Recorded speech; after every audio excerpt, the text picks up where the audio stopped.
Hello. Hello, Welcome back to another wonderful episode of Metal Gear University. I am T. And I am Kay. And today we are continuing, as we've been doing for the past, 6 months? I think it's been 6 months. Metal Gear Solid 4. We've been covering this. Calm down. We have been covering this game for half a year. Last episode, I did say, and honestly, I've been thinking about this. I ended the year saying, I hate Metal Gear Solid 4. And I want to come to all of you now. I do not hate Metal Gear Solid 4. I actually quite love it. Yes. I will sit here and say it may be one of my favorite games of all time. Really? I didn't know that.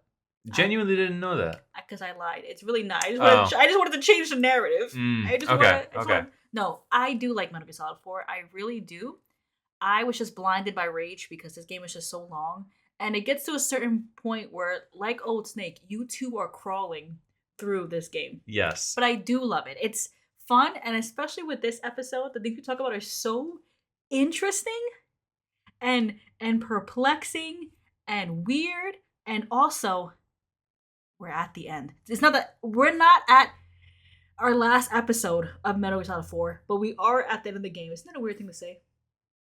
It is. It's Yeah. the end of the game. I feel like we're like Charlie ranting at the board of like conspiracy theories and stuff. And I mean, to the listeners that are listening right now, I mean, we have been doing this for a while. We've been writing down these notes for a while. I feel like all of our notes could be compiled into a book. I'm not even kidding. It's funny because you know me, I'm not going to say like never say never. I'm not want to do a Patreon. I don't want to do like, special subscriber episodes or even merch. But like there is a point to like if we compiled everything together, all of you can see are like ranting and our notes are funny.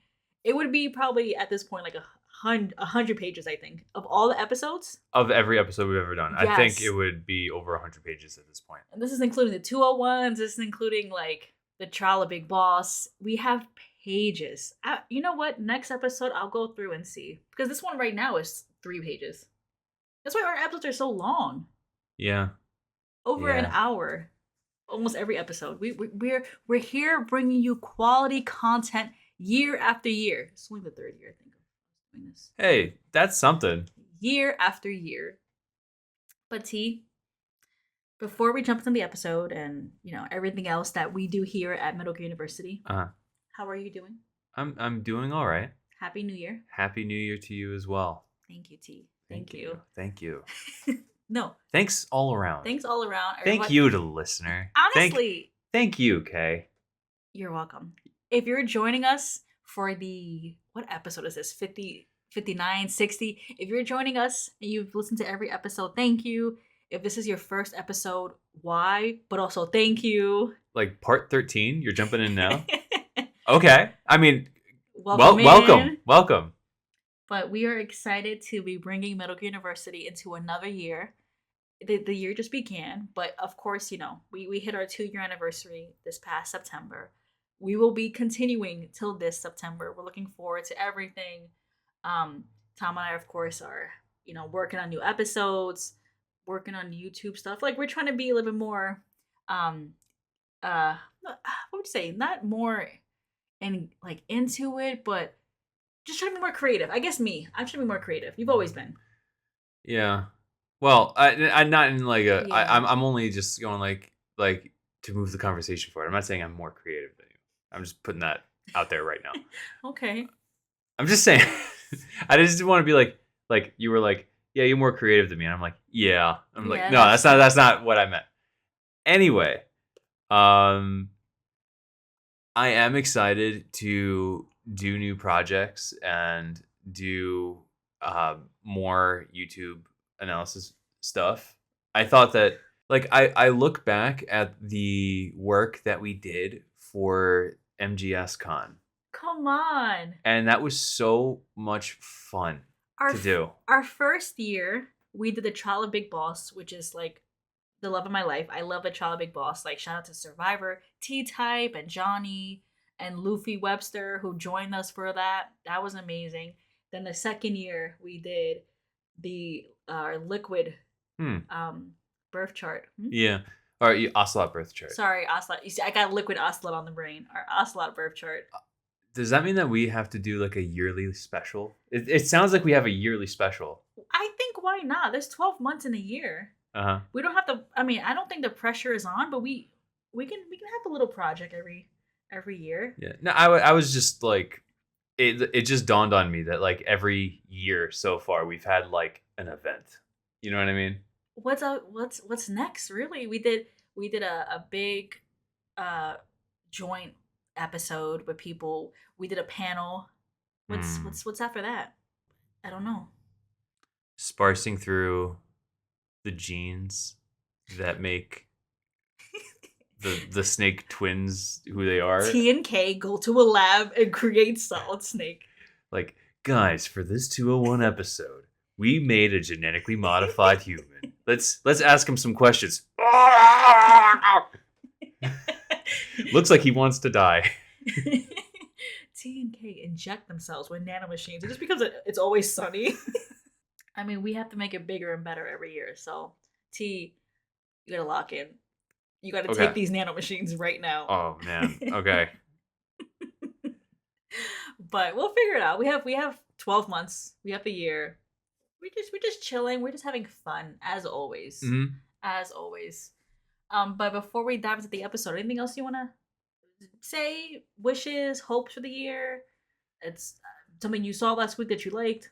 This is your time. Thanks. Well, I mean, I'm in school for those who are aware, and I've been doing like this little film project because like I have to make something to get into this program. Just I guess you just have to prove that you're good or something. So I'm doing this thing, and I'm reminded on how much of a process it is to make like a quality, well shot movie. Granted, I am doing this by myself. I have a camera of decent quality, a tripod, and a dream. Exactly. Like that's it. And I'm doing everything by myself. And I went out the other day, and I'm not kidding. I must have been gone for like 5 hours. I come home, I plug everything into the PC. I'm editing it, and my 5 hours of it wasn't 5 hours of footage, but my 5 hours of effort, like finding the shots, finding everything I gotta do, acting, the lighting, making sure everything's nice. It all ended with 30 seconds of footage. And my first thought upon realizing this was that scene in Parks and Rec where Ben Wyatt made that claymation video, and he was so happy about it, and then he finally hit play, and it was like 10 seconds. And he was like, I spent weeks on this. And he was like, I compared this to Avatar. But you're having fun. I am having fun. It's just that like I'm reminded of the process, and it's a process, you know? Yeah. No, I can only imagine. I see the stuff that we do here, and it's a team effort. So it's a lot, but I can only imagine if I was doing this solo or whatnot. Yeah. I'm excited. Thank you. How about you? How's your year? How are you? How nice of you to ask me, T. I appreciate that. Well, you're welcome. I meant that genuinely. Yeah, okay. Anyway, I tell T this. I have a job that is okay, that I do okay at. It pays me a nice little salary. I don't really have a dream job. I don't know what I have hobbies, but like I think I'm in a point where I'm figuring some stuff out. So I'm looking forward to trying new things this year. And one of those things is I'm going to be streaming solo because you're going to be in school. So if you guys want to hang out with me, I might be playing Elden Ring on our Twitch channel. And that's going to be one of the things that's going to be nice and solo. Should be cute. I'm very excited to see you play that game. Honestly, like that's like one of the games of all time. I haven't played a FromSoft game since Bloodborne, and I 100%ed that game. Yeah, and I was good at it. No, you You beat Orphan of Kos. You you beat Calamite the first try And Dark Souls. in Dark Souls. That I'm that just- took me hours to do. First try. I'm just nice like that. I'm gonna beat every boss in Elden Ring the first time. Watch. Yeah, okay. But I'm just excited for this year. I feel like I did a lot of cool stuff. I watched 100 movies last year. I only read 2 books, which is bad. And I feel like this year I'm like trying to get more into my hobbies. So like cosplaying, Twitch, Mm. books. I'm trying to get into a routine, like a creative routine, not like I'm always so like work focused. So it's gonna be nice to do like other cute, creative, fun K stuff. Mm. Anyway, enough about me. Enough about you. More about Metal Gear Solid 4. But first, That's the first pop quiz of the year. it's the first pop quiz of the year. So, oh my god, everybody can start with an A. Yes, Everyone's GPA is reset. it's reset. You know what? No one ever sends me their. Actually, a handful of people send me their pop quiz results. But you know what? We're starting new. This is a fresh start, everybody. So get ready for this pop quiz. So, Kay, Oh, I'm gonna be answering. yes, you are. Okay. Because question number 1, I feel, is important. I hate you so much with this question. So, question number 1, what part of the world is Screaming Mantis from? She is from South America. You are correct. Thank God. Thank God. My heart is pounding. I'm not even gonna lie to you. Now, last episode you said she was from South Africa. Yes, I was wrong. South America. You know what's funny? I was gonna say for some reason Poland popped into my Poland? head right now, like Eastern Europe. I think that was Laughing Octopus. I don't know if she was from Poland or not, but she was the Eastern European one. Okay, I'm just the Beauty and the Beast core are all just mushing together in my head now. Whew, okay, whew, correct. Good All job, right. Kay. You redeemed yourself. Question number 2. Who was launched from catapults to Outer Haven? Ah, the 3 people that were launched were Old Snake, Mm, Johnny, yeah. and Meryl. That is also correct. Good work. Thank you. You're doing great. Thank you. Question number 3. True or false? Meryl's ribs were bruised upon landing in Outer Haven. This is actually a really good question because for a minute I'm questioning myself. That is false. You are correct. What injury did Meryl sustain? Her ankle, wasn't it? Yeah, she like twisted her ankle. Okay, yes. You did it. Woo! Last question. Question number 4. And this is just more of like a short response discussion piece. I don't know. What happened with Psycho Mantis? What do you mean? What happened with him? Like, when we defeated Screaming Mantis, Psycho Mantis appeared for like a hot moment. And so does the sorrow. So does the like what is that? Do we ever even get a clear answer onto what that is? No. But this is a game that loves to explain everything. So you'd imagine there'd be a moment like, oh, this happened because. Well, I mean, okay, there is like there is an explanation, but I think it's like very glossed over. They could have went into it a little bit. But what happened with Psycho Mantis? Well, we see him for a split second after we defeat Screaming Mantis. And I don't know what else to say. Like, Yeah, maybe I didn't write this question that well. I'll take the L on this one. I'm correct. You are correct. I don't know. It's just the Psycho Mantis cameo was very much like, why was that there to me? I mean, it makes sense that like if he were gonna appear at any point, it'd be there. I mean, to have him appear at all is just fan service. I guess people, iconic boss. Yeah. One of the most iconic bosses maybe in all of gaming. Yeah, and that's why he is there. Full stop. But I am reminded that Drebin said that his personality was implanted onto Screaming Mantis. Oh yes, yes. But with that said, I mean, we the were sorrow wasn't implanted. That's true. But like, I'm just thinking like, did they implant I mean, I spoke on this like on the last episode, but what do you think is more believable? That they implanted like the Psycho Mantis persona like in almost like a binary sense, like in like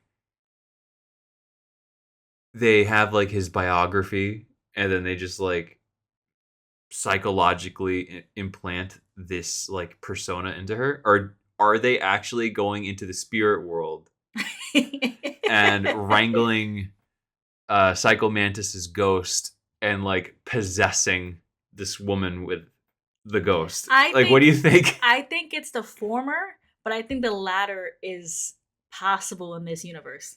And I say this because we know the Sorrow and his whole spirit situation is canon. Hmm. We know that he can talk to spirits. We know that he was haunting the Cobra unit. Like, you know, he was around. So the spirit world is a thing in this universe. But I don't think Liquid, Ocelot, and his team have that technology. So I think it's more about like brainwashing people a la certain characters and It you know. it would have been pretty cool if there was a Metal Gear game that went like fully into the spirit realm. Well, there's some Metal Gear games we haven't played. That's Ghost true. Babel, maybe, you know. But like Poops. I'm just thinking like like instead of like having a game where ghosts are just kind of like an Easter egg, imagine like Colonel calls Snake and it's like, Snake, this facility has been taken over by ghosts and it's your job to exorcise the ghosts from the possessed bodies. That'd be kind of cute because then Otacon would have to make him and like Professor Egad can make like a vacuum together. And then Right. Snake could like. Snake could have like a weird like vacuum to suck up the ghost with. I don't know. I think it's a missed opportunity. There could be something with So this. Luigi has a vacuum. In Fatal Frame, you take a picture of the ghosts to dispel them. What do you think? I think Snake would have to take a picture of them because there has been in like Metal Gear Solid 2, I think, where you or one where you take pictures. It's in 1 and 2. It's in 1 and 2. You take pictures and there's ghosts in the pictures. Oh, and 4. It's an ongoing thing. So maybe it would be like Fatal Frame where like Snake has to take pictures, and that'd be kind of cute. They should get on this. They should, I would buy it. I mean, Metal Gearness aside, it does sound kind of fun. it does sound Like a super high tech spy stealth game, but like you're fighting ghosts instead of soldiers. That could be kind of or fun. like it switches and like you have to like use what you have to. That's pretty cute. Anyway, so basically, to jump back, I mean, I think it was just brainwashing. I think so as well. It makes the most sense. It makes, and I think the nano machines probably help with that too. Yeah. Because if the nano machines can suppress feelings, and I mean they're probably suppressing chemicals in your body, but if they can suppress things like that, they can probably suppress things in a way to make you believe you're somebody else. That's also true. Yeah. I think so. Yeah. I think so. But yeah, I mean, the Sorrow appearing really made no sense because Yeah, why was the Sorrow there? I don't. Whatever. Okay. Anyway, are you ready to start the episode? Oh my god, I'm so excited! Let's go. All right. So, Kay, Mm-hmm. this part contains one of the most, I'd say, iconic sections in all of Metal Gear history. Why is the microwave scene so iconic? It brings to a head the finality of everything that's going on. Like we know he's gonna die in this area. Like it's known that no one survives this. Yeah, it's either known or it's heavily implied. Like there's a big finality feeling in this. The camera split, and you see everybody fighting their hardest. Yeah, like this is like the final moment in the game. You like your whole point was to go and get this virus into GW. And so to have this virus hidden behind this microwave killing corridor, like so I guess you're right. Yeah, it's just it's the finality. And if you keep a look on your health bar, there's a point where your health is gone and the only thing that's keeping you going is your psych meter. oh, so you're just completely Like you're just on pure adrenaline at this point. I mean, we're also talking about a man whose body is past, it's not even prime, but like he's dying. Like his body is only being held up by this mechanical suit. He's actively on oxygen. He's smoking too. This is Yeah, just, boy's in rough shape. this has been his life. Like this is the end for Mhm. Old Snake.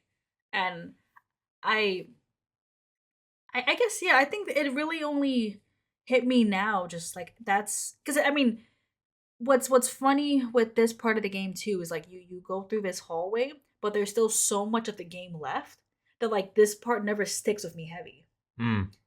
cuz it's it's followed up by the longest cutscene ever, I think, in a video game. Yeah, I think it still holds that record. This game, its final cutscene is 71 minutes long. And like you said, T, it still holds the record for the longest cutscene in a video game. So I think it's really only this moment in which I'm thinking of how severe this moment is to Snake. And also to how, for all intents and purposes, everyone knows that he's gonna die in this moment. Mhm. It's sad.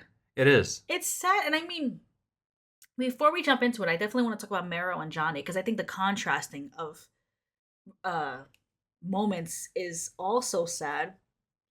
But Old Snake, we really, I don't even know what to say. It's just really sad that this is what, like, this is the end of Snake's journey. That he's doing this for the betterment of humanity. He's doing this to save everybody. But he has to suffer so much and then suffer the most at the last moments of his life. Yeah, it's not fair. Yeah, It's just not fair. it's nothing about his life was fair. Yeah. And for him to be so adamant on saving the world, why? The world has done nothing for him. I don't know. Honestly, like that's part and parcel why I suggested that little genetic episode earlier. Cause like while we were taking notes, I was talking on how Snake is the only one that really has this kind of mentality Of all the snakes, of all the clones. clones. I mean, uh maybe Big Boss had this to some kind of degree. Mm-hmm. Um but there's like some sort of like X factor that Snake has that no one else, including Big Boss, has.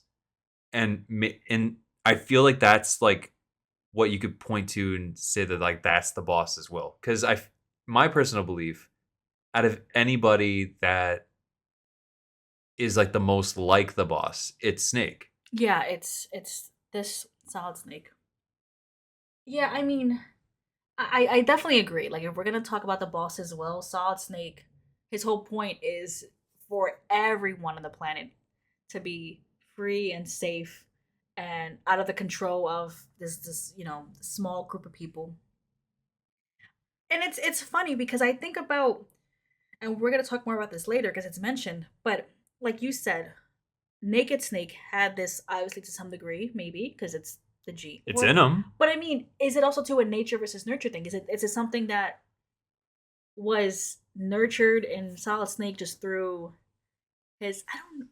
I don't know.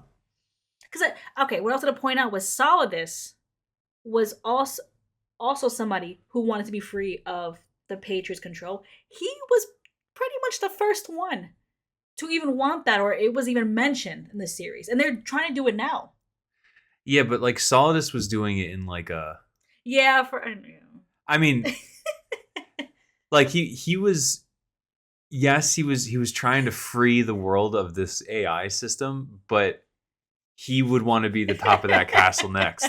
Yes. I mean, I just, but the first part was great. yeah. I'm not saying that Solidus didn't have proper points, and to his credit, he was right on a couple of major points. Maybe if Solidus took a little chill pill, maybe he could have teamed up with Snake and they could have fought this thing together. I mean, who knows? You're right though, T, that Solid Snake is the first one to want to do it and step away. Mm-hmm. There's nothing about control, about being king of the hill. He wants to end this once and for all so that basically Sunny's generation can live on in peace, Hmm. not in this war time. Like this is the culmination of just the philosophers of Cypher. Like this is what they all wanted essentially. Yeah. And Solace thinks it ended. This little runt of a soldier. This little Like the runt of the litter. yeah, honestly. And I think this moment too, it's we've talked about Old Snake having a death wish, and I think he does. I think he's just tired of suffering. He wants to help, but at some point you'd imagine he wanted to end. Yeah. Last we left off, Meryl kind of ushers Snake to his final destination. And he's running down like this corridor, and these thoughts are going through his head. And one of them that, well, two of them that stuck in my mind was the colonel saying, "It's time to do your duty," and Snake saying, "It's it's my duty to finish it." And I mean, what this entire game, it's been a situation of he's the only man for this job. That's what everyone's been saying, and Otacon pushes back at it. And I think I want to also like bring that up again. It's like, is he the only man for this job, or is he just using whatever is at his disposal to reinforce his belief that it should be him? Yeah, I think Like, why is it his duty? I feel like it's a personal thing for him in a way that like this all started.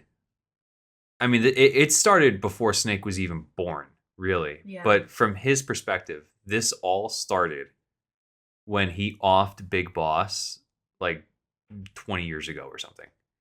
And he's just been fighting these demons ever since. And I just feel like he views that it has to be him because, He's gonna die. well, one, he's going to die, and I guess he just views himself as expendable. And two, I feel like he's been doing this for so long, fighting the same people for so long, that it's hard to not believe that it is you. True. I mean, imagine if like your childhood bully was like My arch nemesis. your arch nemesis ends up being like a supervillain, and then they call you out personally in some sort of weird vendetta. Now, you, Kay, right now sitting in this room recording a podcast, maybe you're not the person, but it kind of feels like you're the person to do this, you know? Like it has to be me. Like it's over. Like maybe there's someone more qualified that could fight this But this is nemesis. personal now. Yeah. I hear you. I wonder if a lot of his momentum and drive in this game is connected to, connected to the fact that he has a time limit. He knows he's gonna die, and I think I can only imagine, but I feel like your point of view shifts when you know that the end is coming. He was given 3 months, and so he knows in these 3 months, whatever I do is it. And so I wonder, I'm reminded, yes, too, I see T smiling. I'm reminded of a movie, yes. Yeah. Exactly. We watched a movie. It was called Ikeru, and it was a Kurosawa film. And is this even a spoiler? This man, I mean, it's the premise of the the movie. premise of the movie. This guy works in like city government, and he gets a diagnosis of stomach cancer, and he's given, I think, a few months to live. I think 3 months. 3 months to live. And so basically, the entire movie is what do you do knowing you have only 3 months? And so I think with Snake, it's like he's going to die one way or the other. What do I do with the time I have left? Do you choose to build that park? Do you choose to do something good for yourself or something for humanity and the people around you? Like, what I don't even think it's about leaving a legacy. It's like what, like, yeah, how do I spend this time? How Yeah. do I mean, it's sad, but like once you get those that timer, that you get that word of this is it, how do you choose to live? Mm, And he's choosing to live by ensuring that, I guess, other people can be free, unlike he. that's honorable. It Very, is. very It is. I honorable. mean, like, and it's sad because, like Otacon said a while back, why does it have to be you? It could be. There's a whole team of people in Team Snake. Yeah, He could live the rest of his days on a beach somewhere. probably. But it's like, why does it have to be you? And I mean, like you were saying, T, he's going through this corridor, and like any person who is about to die, his like life is flashing before his eyes. So like you were saying, he has all these like the memories from the past, and we hear echoes of previous games, and it's juxtaposed with what's happening with Marrow in the control room. I forgot what that room was even called. I think it was the command The center command control. center. Same thing. Because remember, like Snake is walking through this corridor, but Marrow is covering him. So Hmm. she's like directly outside, um, making sure that no one comes to like stop him from, putting the virus in. Hmm. And in this control room, Marrow is fighting. The frogs. She's fighting them, and she's about to get bested until Johnny appears and saves her. And then both of them work together to fight the frogs. And Johnny literally goes to her and says, I am never leaving you alone again. Like, her hero. And Yeah, and you pointed this out to me, and this honestly never occurred to me up until today that Johnny is the first man to not desert her because Colonel left her, Snake left her, but Johnny's still here. mm-hmm.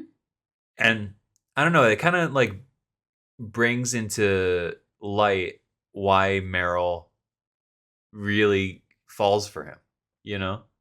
Yeah, he chooses to stand by her. And the two other men in her life, she was always reaching and seeking them, and they could never meet her where she was. They either like they I mean, they had their own goals and their own aspirations, but like none of it ever included her Yeah, until it was too late. But Johnny at this moment was like, I'm I'm here. I'm here always. And also like, I love you, by the way. He confesses his love for her. I wanted to be near you, to protect you. Johnny? Meryl, I've always loved you. Ever since Shadow Moses, when I first laid eyes on you. And like, I just think to have this moment of like, honestly, hope and joy for the future with just a few feet away, Snake at the end of his life, it's jarring. Yeah, yeah, it's very juxtaposed. I can't help but to think it was done on purpose. Like you just have like you said, like this hope in despair. You know? Mm-hmm. It's a funny moment, like Marrow and Johnny confessing not only their love for each other, but then like them flirting with each other, talking about getting married. It's giving like Mr. and Mrs. Smith because they're like synchronized fighting the frogs. Yeah, and I was also reminded today of have you ever seen the movie Equilibrium? No. Oh, I mean, it's funny because like it's a good movie, but it's like a like 90s edgelord movie. Ooh, okay. I would fancy that a little bit. It's funny. It's like when you watch Fight Club and you think it's deep. Yes. Okay. Um but it's fun. It's admittedly kind of fun. I found a clip of a gun fight in Equilibrium. I would like you to watch it. That scene is so dumb. That was ridiculous. It's I'd even honestly, Edge Lord was the right description for it because that was too much. This scene is not like that. This scene's more like it's giving like Trinity and Neo, uh-huh. like the Matrix. Well, what reminded me of the gun kata. I can't believe That's what it's called in the Oh, movie. oh, okay. Um, what- As it would be. it's like when Johnny and Meryl were fighting these frogs, they're pulling off these borderline amazing gun feats Hmm. where like they're reloading each other's guns in like this like synchronized formation. They're rolling on Love. they're rolling on the ground, uh, firing the guns at the same time. It's amazing. I don't know how they're doing that. And then there's a moment where like frogs are showing up in like 3 separate directions, and then like Meryl and Johnny are like firing off at different points. Gorgeous. They're in love. They're in sync. Crazy. I think what's also cool, and we got to give Johnny his props. This man has never had nanomachines. This is just him. He's just nice like that. It's just that without nanomachines in the system at all, Johnny can have his full abilities on display, I suppose. What do you mean? Well, like, He never had nanomachines. yeah, but like Johnny existed in a world where Oh. nanomachines were The norm. Yeah, so The norm. he was always he always looked pale in comparison. But one, he was still keeping up. And then two, no nanomachines on his person, but the frogs are superior soldiers. He's still toe to toe with them. it's interesting. Well, maybe the power of love is guiding him. Him being able Yeah. to be free with his expression of. Yeah, and I actually had a thought of like Meryl and Johnny being in sync. Do you think that was Kojima trying to get across that love is more powerful than nanomachines in terms of like fighting as a team? Love and I guess. Like, do you think that was like discussed?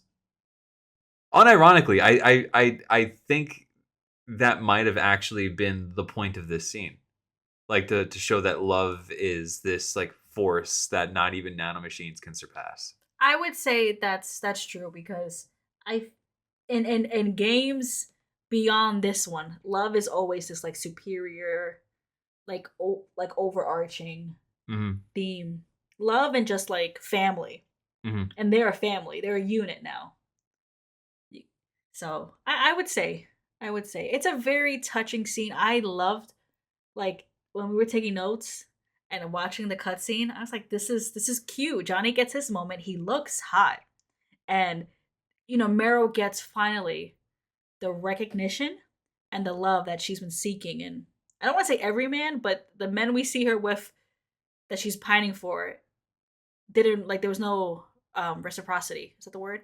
It wasn't reciprocal. So this time, there's a man here who's fighting for her, wants her, and she wants him back. That's sweet. And then Old Snake's just burning a couple of feet away. So it's,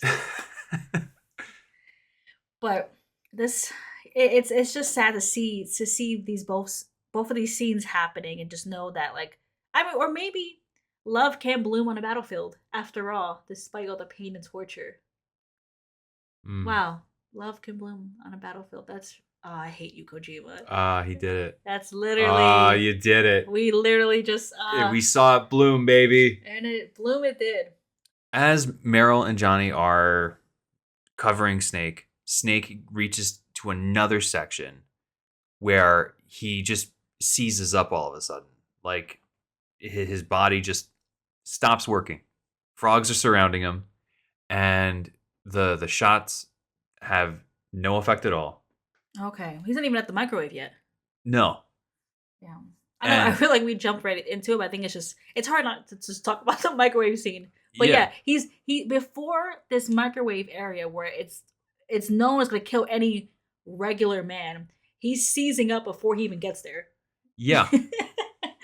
And if he was not the main character, he would have died here. Before everything. But luckily for Snake, he is the main character, meaning Raiden comes in and he saves his ass. That's amazing. I thought Raiden was gone. No, Right? Didn't we last see him? He was crushed. Raiden did survive. Otacon and Snake say in passing in a cutscene or two prior When I mean a cutscene or two, I mean like probably 10 or something. Um, saying like, "Oh, how's Raiden?" And Otacon's like, "Oh, he'll be okay." So that whole moment of him getting crushed and stopping it was for nothing. It kind of, well, I don't want to say it's for nothing. I think you could view it as like that was Raiden reaffirming that he has something to fight for, or that he believes in something to fight for. Okay, fair enough. Fair enough. And he's here fighting and helping Snake in Yep. the mission. Okay.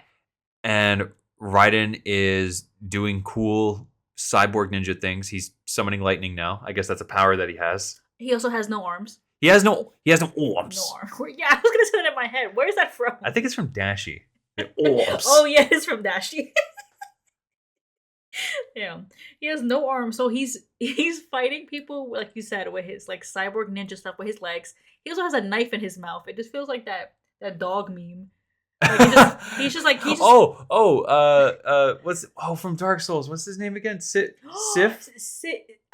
Wait, Sif. The dog from Dark Souls. That's what it is. Oh goddamn! What was his name? But we have to look it up now. Dark Souls dog. Dog. It'll pop up. Sif. That's what he looks like. Because he's just he's just kicking and fighting and slashing with the knife in his mouth. But he's doing it. Yeah, he's doing it well. I saw what you did there. Okay. We just full of just we're very giggly today. The soldiers are held back a little bit, and it gives Raiden and Snake enough time to have a little conversation about who's either more in pain or who is more oppressed. Yeah, it really becomes. First off, nice of the frogs let these two guys have a moment. Yeah, they were very polite. They wait patiently. It reminds me of Solidus back in Metal Gear Solid 2, where he just let Raiden have his phone call. Like they're just there waiting for them to be done, because these guys are having an active conversation while the frogs are there waiting. Yeah, they're just chilling in the background. And like you said, these guys are having like the pain oppression Olympics, like who's suffered worse and who's hurting more, and I have nothing to live for. And Snake's like, well, I guess Snake wins the conversation because he's like, you're young and you have a heart and you have time. Which, okay, Raiden wins or Snake wins the Pain Olympics, like because Snake does have the time limit. Ugh, Pain Olympics. Is that something else? Is that the thing? It's something. Oh yeah, it's the thing. Yeah. Well, it's also the oppression Olympics.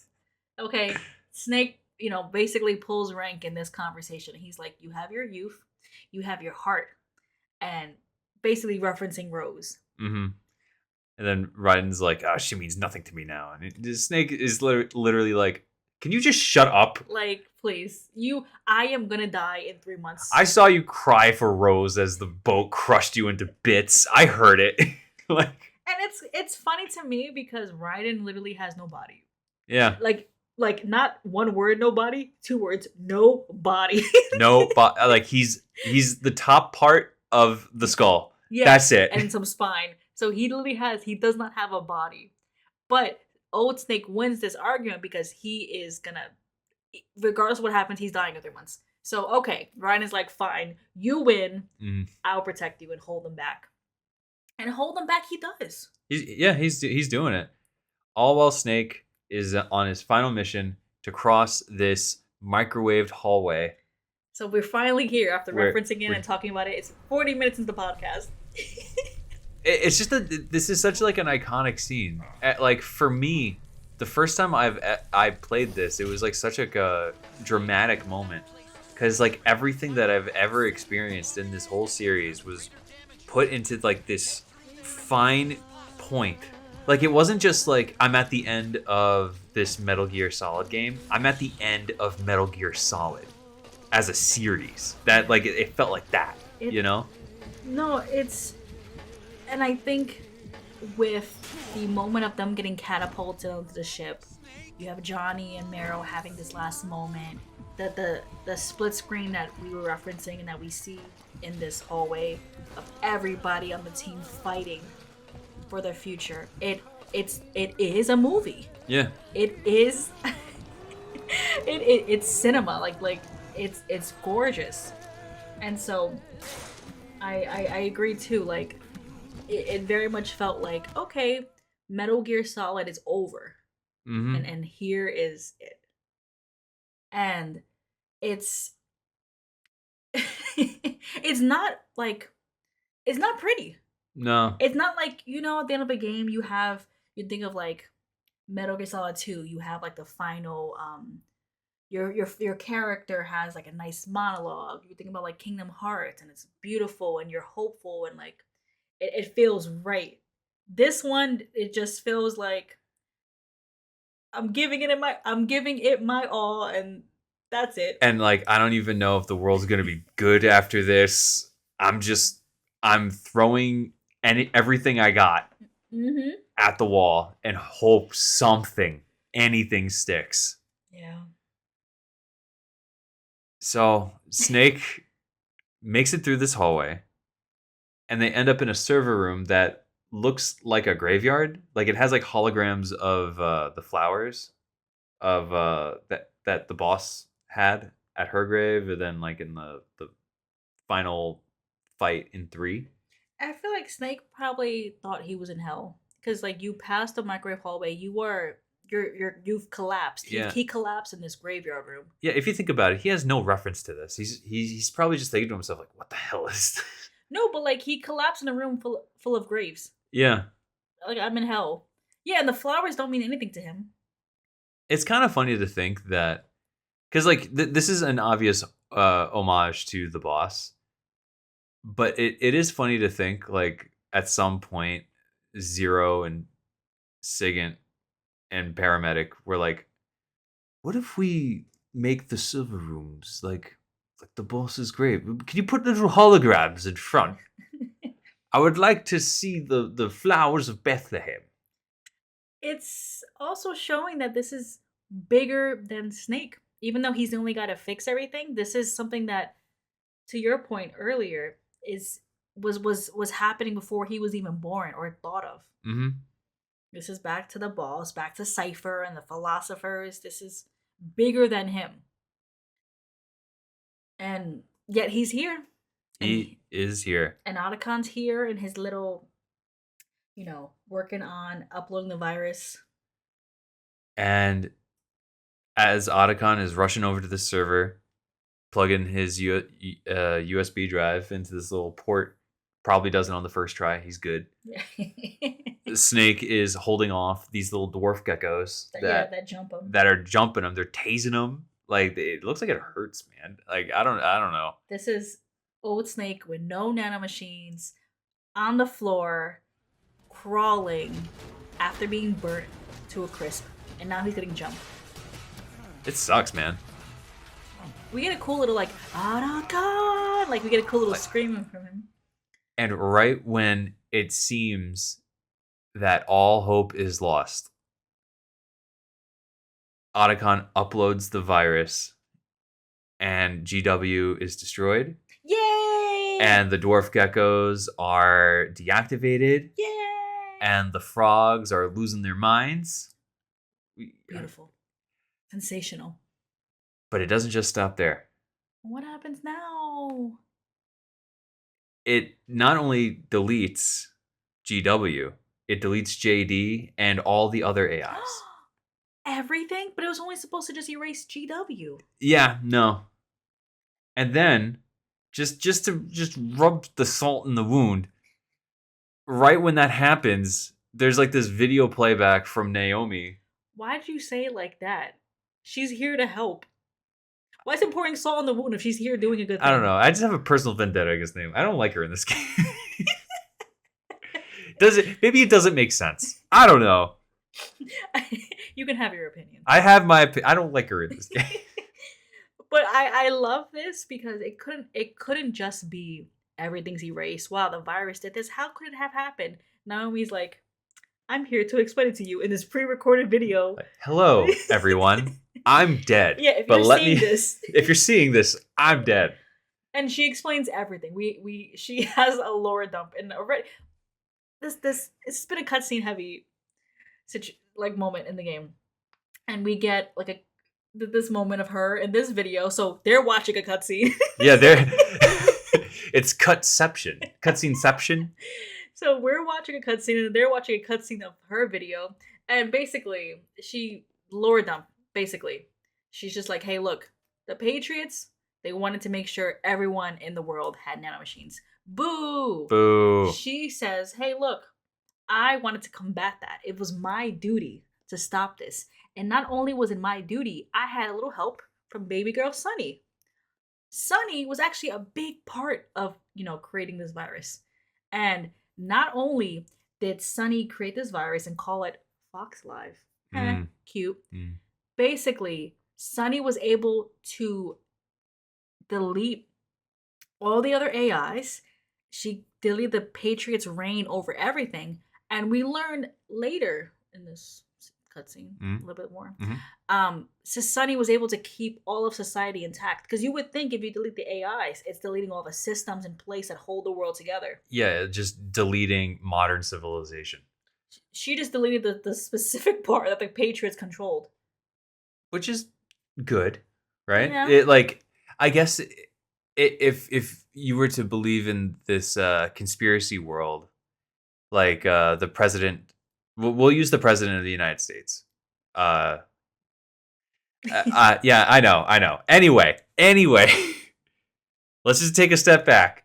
Anyway, the president of the United States doesn't hold any real power in this universe. It's algorithms and machines and Yeah, he's more like a figurehead. There we go. Thank you. Yeah. And what this would have done without Sunny's help is that the entire system would collapse and nothing would mean anything anymore. Basically, if we would think of them like I think in a physical way, she basically killed off the Patriots. So all that remained was, The actual people. the actual leaders and whatnot. Which Sunny, amazing. She's like, what, 9? Yeah. Crazy. Yeah, we don't get an. I mean, we technically do have an age. We do have an age. It's just not off the top of my head, but she's definitely like a child. She's there, cooking eggs and walking sideways down the steps. So she's a little baby. Mm-hmm. But Naomi, in this cutscene, she's basically like, look, I need to do this. Sunny help. Like I'm just, I want you to know it was me. Thanks, Naomi. Fantastic, Naomi. Great. Give her some props. Why couldn't she just be a little more honest? Why the smoke and mirrors? I just don't. I don't understand. Hey, if everybody else can do it, why can't she have a little fun too? I guess. Well, anyway, I guess Snake is like me because he just passed out of frustration. Oh yeah, I forgot. After the cutscene, he does kind of succumb to his injuries. Yeah, he just passes out. But since they more or less already won, Otacon himself was able to go in there and drag Snake out, and he was like, "Snake, just stay here. I'm gonna go get help." And then he runs away. And then as Snake turns over, he's able to see out of the corner of his eye these little loafers walking to him, and these loafers belong to Liquid Ocelot. Oh, so it's not even so. Otacon, Oh, it's not done. You thought we were done? Otacon has left him at the mercy now of Liquid Ocelot. I mean, I guess what are the odds? Arsenal gear is huge. What are the odds that? And I mean, Liquid's actually kind of. What power does he have now? Everything's shut down. So like he can just be here to, I guess, beat up this old man's body. But, Yeah, nothing matters anymore. I mean, at this point, Liquid Ocelot could just beat the shit out of Old Snake. Yes. I mean, it's just more of like a personal vendetta at this point. I mean, if you've lost everything and you see the person who's caused your demise right there, it's like, I'll just kill you right now. I'll kill you myself. You know what? Let me get that one little pleasure. Yeah, it's a little consolation prize, I guess. Man. But of course, right before their final bout. Oh, they're gonna start scrapping? Oh, obviously. Yeah, no, I mean We all know how this is gonna end. Okay, so yeah, before this we get another little lore drop, don't we? Basically. And it's Liquid Ocelot is basically reaffirming that the philosophers were a thing. They squabbled over the legacy, and then Zero sought domination. Then Big Boss was like, I'm gonna be independent. And then he talked about how Liquid tried to free himself, that he talked about how Sawdust tried to free himself, and then Liquid Ocelot is like, this is the final moment. This is the peak. What a loser. So of course the thing you didn't want to happen is what you actually really wanted to happen. Yes. He's pulling the I actually won even though I lost card. Also, everything in this lore dump is stuff that we've been known. Like, it's a very hefty little monologue, and Mhm. it's I feel like it's just either to somehow, I mean, to like the percentage of people that have played 4 as their first Metal Gear game. I can't even imagine. There are people that we know that have done that. Who? Survivor type. Survivor T-Type. What did he say? I'm They said that 4 was their first game. and they're still in this fandom. Yeah. I gotta bother him because I'm curious. I don't remember his thoughts on it or what he felt like. I forget off the top of my head, but it clearly made an impact. Yeah. It, Um, so yeah, you're right. This is basically kind of like rehashing all the other previous games, but it's helpful for those who are new. who are new? Okay. I get it has a reason. So this concludes, and what begins is literally about, I'd say about 18 minutes of 2 senior citizens fighting each other to the death. It's honestly about 18 minutes. It's literally just them fighting. It's how would you even begin to describe this moment? It's to me, it's trying to be cinematic. It's the both of them on this really tall, elevated platform. Mhm. It's just the two of them, and they have also these synchronized moments in battle. But like, it's not really. I guess it's just like the end. This is it. It. I mean, it is the end. I mean, there's one point where Snake yells liquid at the top of his lungs. And you could hear it in his voice of like, I am so sick of you in particular. Enough. They're scrapping. Like, it's honestly some UFC stuff. Yeah. It's literally punches upon punches. Their blows are being like they're raining blows upon each other. They're also throughout this battle, or I guess more specific, Liquid. He's injecting with himself constantly through this battle. Like, he's juicing up as he's fighting Snake. Yeah, it's the first time we've seen him do this. And I mean, there's even one point where they juice each other up in some sort of like machismo honor code or something. They're fighting each other at their best at this moment. Is Snake juicing up at this moment too? I thought they were. Oh, hell yeah, he is. He is? Okay. I forgot it. It's been a long episode, sorry. But, so they're just... Honestly, to me, that just... It makes me think of, like, just pure rage. Like, kind of like, it's... The nanomachines are supposed to give them strength, but you think of, like, steroids and, like, it induces rage. Like, it's just giving them just raw power Oh, yeah. to keep going. There is one brain cell, and it's just screaming, just punch him in the face. Yeah. And this moment even becomes something of, like, a fighting game. Like, yeah, no, the it's- style changes completely. It's literally referencing Metal Gear Solid 1, where you fight Liquid Mhm. on Rex. But it's also like the way you move, since it's like we're in this kind of, what year are we in? Like, when did this game come out? Oh, I think it came out in Oh, 4. We had No, not 04. It came out in like 2008, I believe. I think it's 8. Okay, but like, you know, we're at a point where the graphics are way better. They're gorgeous, so you're not gonna have that really kind of the controls are a lot more developed, but Mm. it becomes this rigid, like Tekken style fighting game. Mhm. And With health bars. and exactly to that point, like health bars appear. Because like it's twofold. Like in the first game, like it's referencing that first game, but it feels like a fighting game. Mm-hmm. And I think what's cool about this too, the genre shifts, but also as you were with all the previous cutscenes and everything, all the references, you are getting the ultimate throwback through each phase of this battle. Because each phase of this battle, he's fighting his main or the main nemesis for each game, essentially. Yes. Like in like when you fight Liquid, there's more or less like 3 rounds. And in the first round, you're facing him, and it's like Metal Gear Solid 1.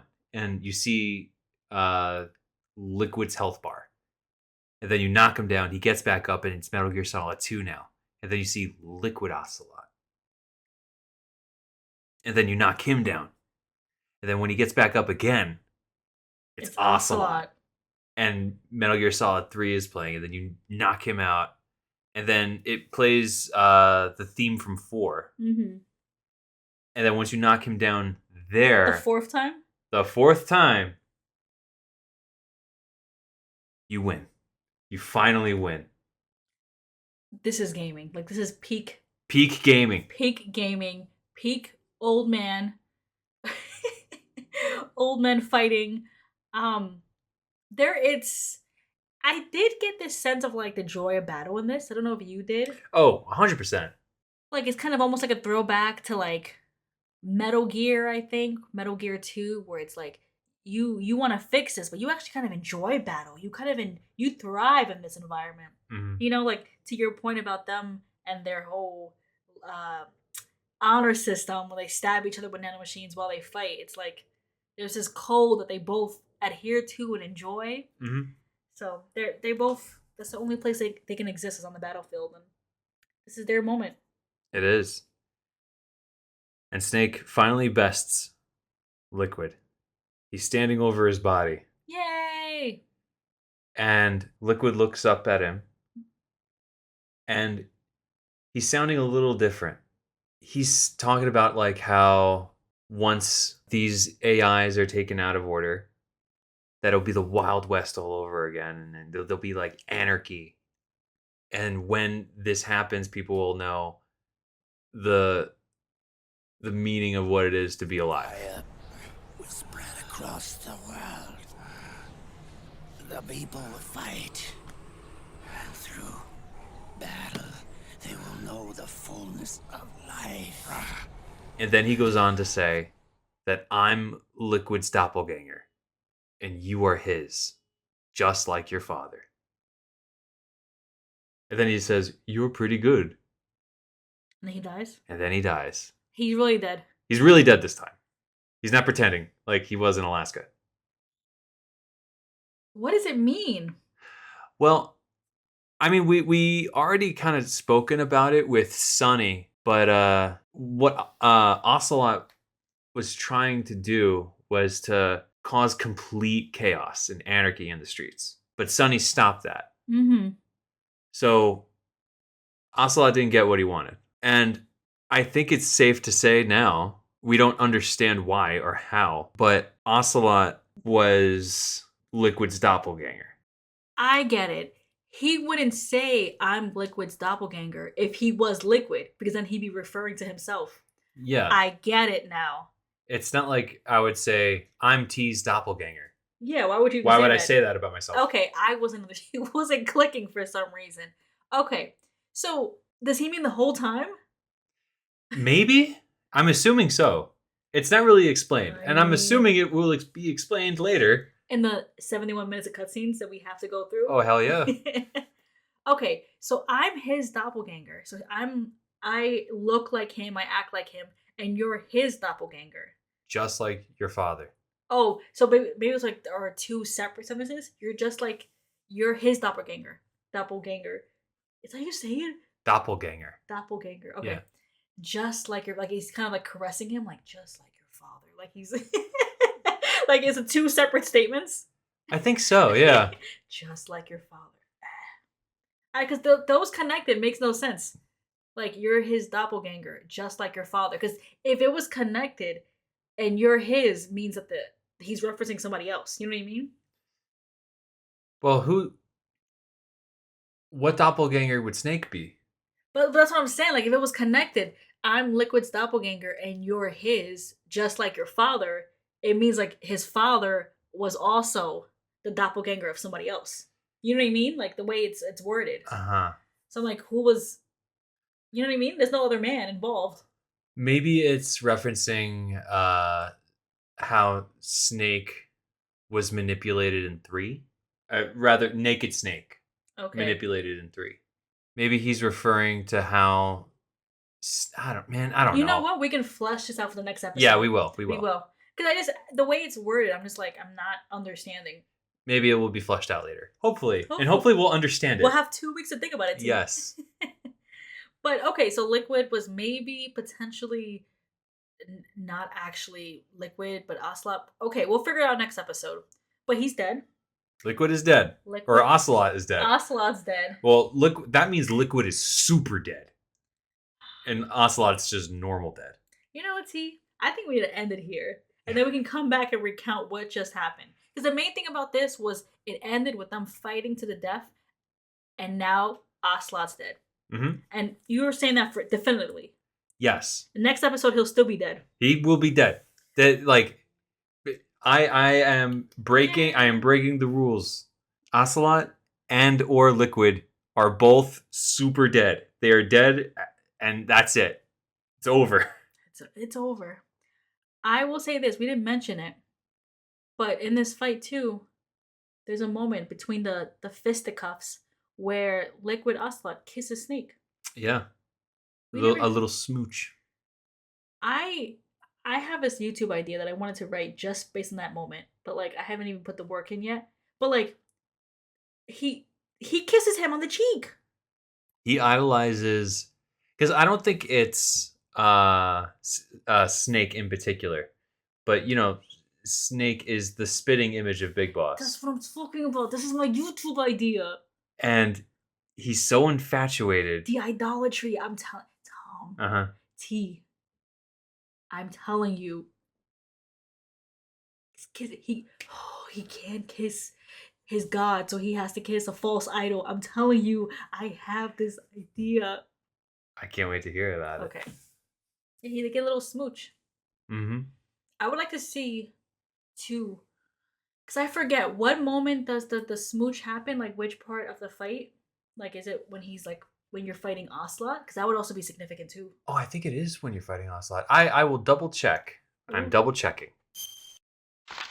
It is during the Ocelot fight It part is. specifically. Not only that, Snake Eater is playing in the background, which is a very romantic song, also beautifully sang by shout out Cynthia Harrell. Mm-hmm. Amazing. And this is not us, but we looked on YouTube real quick for that moment of the kiss, and someone, oh my god, I should have closed it so we can give them. Oh wait, it's Scroll here. down. It's Someone says Old Man Yowie. I love it. Someone, okay, TUS 3434.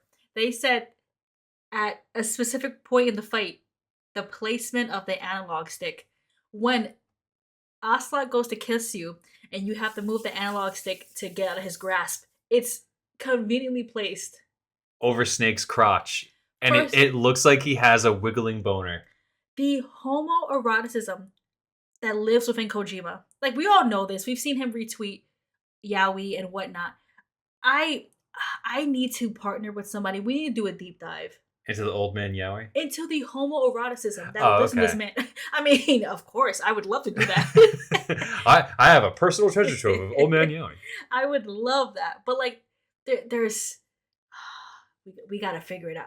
You know what? Maybe that's our project. Mhm. Like, I mean, there's already that beautiful. We'll never top that video on YouTube where it's like 100 minutes of Metal Gear being gay. Like, remember, like it's like that YouTube video. Oh, yeah. We'll never hit that, but like, there needs to be a deep dive. Anyway, let's end it here, T. I think next episode we recount that fight again. Like, maybe do some soul searching ourselves and think about the larger themes in it. Mhm. But this is it. This is indeed it. The next episode, I can confidently say, will be the last one.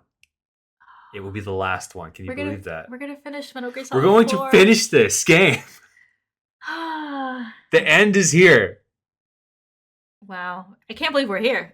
You know what? Not yet. Doesn't feel like it. Yeah. 2 more weeks. And to those who are listening still, And if you're still and here, if you're still here listening, I enjoy this game. I do. But when I tell you that I've been covering this game for half a year, I want to do something else. we wanted a podcast, right? We wanted it to be a specific way. I know. This is what we get. This is what we get. This is our cross to bear. I love this. I love this. It hurts being a podcaster sometimes. It's so hard. It is. It's the hardest job in the world. T, thank you so much. This was fantastic. I'm just ready to let's just call it.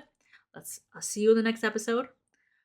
But this game is gorgeous. This game is so funny. And I hope we get news of it being ported so new players can enjoy it in its entirety. God willing, Volume 2, sometime. I'm hoping. Maybe sometime soon. Maybe this year.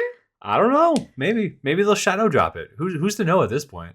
Yeah, we don't know anything. I need some kind of joy in my life right now. Likewise. But everyone, thank you all so much for listening. We appreciate every comment, everyone checking us out, reaching out. So good to hear from you. We love this game. We love Metal Gear. Here's to 2026. More Metal Gear lore, more Metal Gear chatter, more yapping, more TKN. Hell yeah. See you guys next week. Bye. 2 weeks from now. 2 Sorry. weeks. All 2 right. weeks. Bye.